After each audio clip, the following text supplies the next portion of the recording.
এত কষ্ট নিয়া মানুষ বাঁচতে পারে না।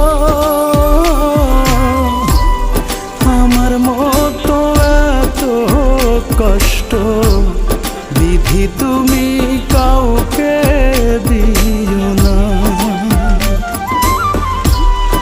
আমার মতো এত কষ্ট বিধি তুমি কাউকে দিও